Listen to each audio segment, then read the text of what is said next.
Okay, so if we're going to do orbital rotation, electron configurations, the determine what the most likely ion is using orbital notation for phosphorus, and then write the ion symbol for phosphorus and name it. This is how we do it. So this is phosphorus. Now, of course, your homework was for something else, but I'm going to do phosphorus here. Okay.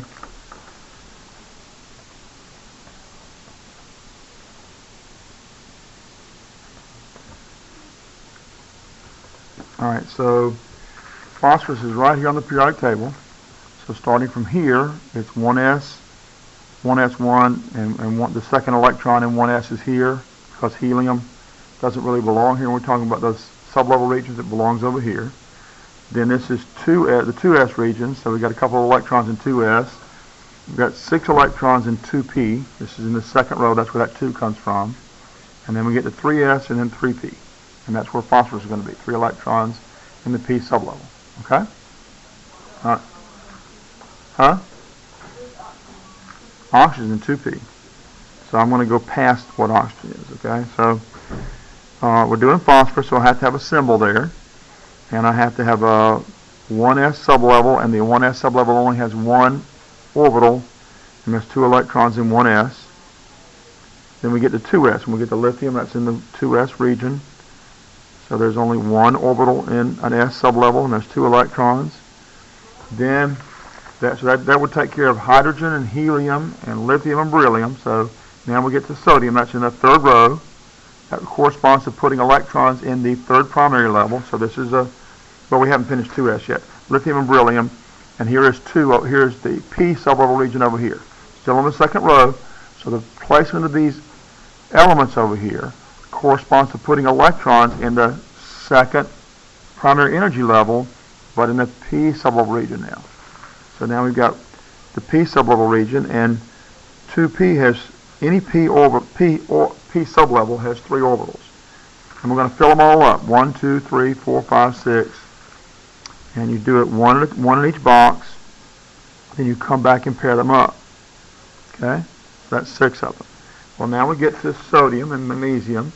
That's in the 3rd row. That corresponds, the placement of sodium and magnesium in the periodic table here corresponds to putting electrons in that primary energy level of 2. And since they're in the s sublevel region over here, it also corresponds to putting electrons in the 3s sublevel region. And s sublevels only have 1 orbital. So there's our sodium and magnesium electrons. Over here where phosphorus is, then, this is in 3p. We're still in the 3rd row, 1, 2, 3.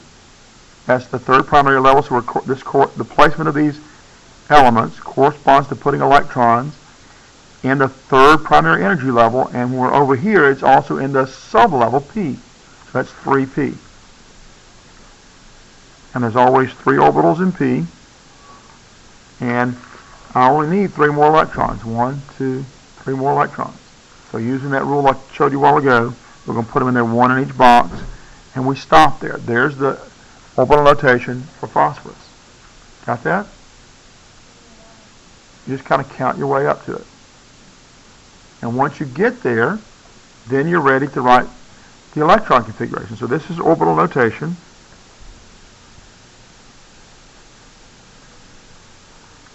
For a phosphorus atom. Okay? All right. Then we're going to do the electron configuration. So we're going to just take 1s here. And instead of doing a box with those arrows, we're just going to count the number of electrons in this sublevel. And there are 2 of them, so that becomes a superscript here. This is 2s. Count the electrons in that 2s sublevel. 2 of them. This is 2p. Count the electrons in that sublevel. 6. 3s. Count the electrons in that sublevel. 2. I'm sorry, that's not, yeah, that's right.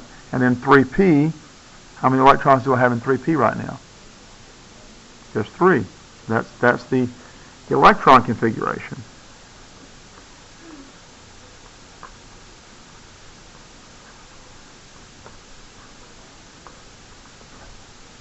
This is an electron configuration for a phosphorus atom. And if I want to be really specific about it, this is a phosphorus atom in the ground state. Now, what I want to do now is to predict what the ion would be for this. And all atoms tend to want to have a noble gas configuration, which means its highest energy level, 3. It may be a highest energy level 2, might be the highest energy level 5, but whatever its highest energy level is, it wants to fill up the S and P sublevels, or it wants to have a full S and P sublevel. Let's put it that way. Okay? So we'll rewrite the phosphorus atom orbital notation. And so now we're going to get to the phosphorus, not the phosphorus atom. This is the phosphorus atom up here. Now we're getting to the phosphorus ion. Okay, we want to predict what it's going to do. So I'm going to write out the atom's orbital notation. So it's 1s and 2 electrons and 2s and 2 electrons and 2p. I'm going to fill up 2p, 3 orbitals. 1, 2, 3, 4, 5, 6, 3s, and then 3p. We've got 3 electrons and 3p, and you put 1 in each box, and then if you have more than that 3, then you can go out and back and pair them up. What we want to know is, what's the easiest way for phosphorus to fill up this primary energy level, this highest primary energy level? The highest primary energy level for phosphorus is 3, and there's a 3s and a 3p, so there's 2 sublevels within that third highest energy level. Okay, so this is the valence level. This is what we call the highest energy level. We call it the valence level. So if I've got all these electrons in here, the easiest way to get it to a full valence level is to put 3 more electrons in here. Okay? Let me find a red marker so we can differentiate the electrons. These are the electrons I'm adding to it. Okay? 1, 2, 3. Well, phosphorus has 15 protons, and it had up here 15 electrons. Okay? 2, 4, 6, 8, 10, 12, 13, 14, 15 electrons, and that means it's neutral.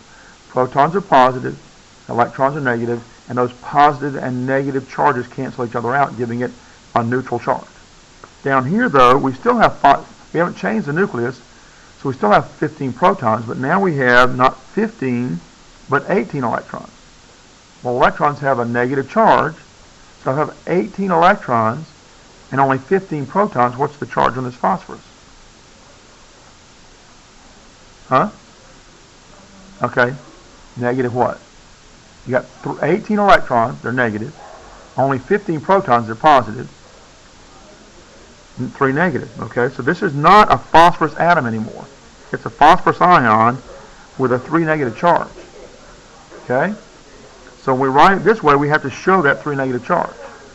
Now, that means this is not, we're not going to call it phosphorus anymore. If we have an atom, not a polyatomic ion we'll learn about later, but an atom with a charge that's negative, we have to change the name of it to an IDE ending. Okay? So let me repeat that. If we have an atom, that is just one atom, that we put electrons on there, so it has a negative charge, then we change the name of this. We don't call it phosphorus ion, really. What we call it is an IDE ending, so it's phosphide. Okay, so that's actually its name. And the symbol is phosphorus 3 negative, and that's the symbol for a phosphide ion. That makes sense? Now, what we're going to cover today is just one step more than that. We're going to do the electron configuration for the phosphorus ion. Okay, so that's 1s2, 2s2, 2p6, 3s2, 3p6.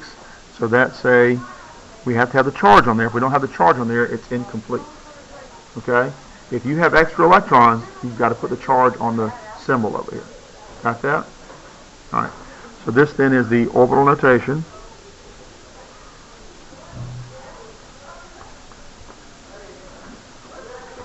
For a phosphorus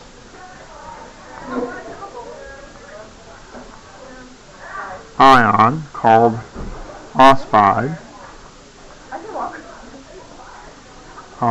This is the symbol for a phosphide ion.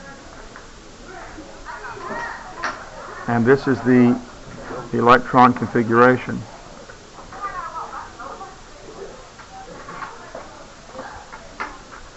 For a phosphide ion. So a phosphorus that has a negative charge, just a single atom phosphorus has a negative charge, then we change the ending to phosphide.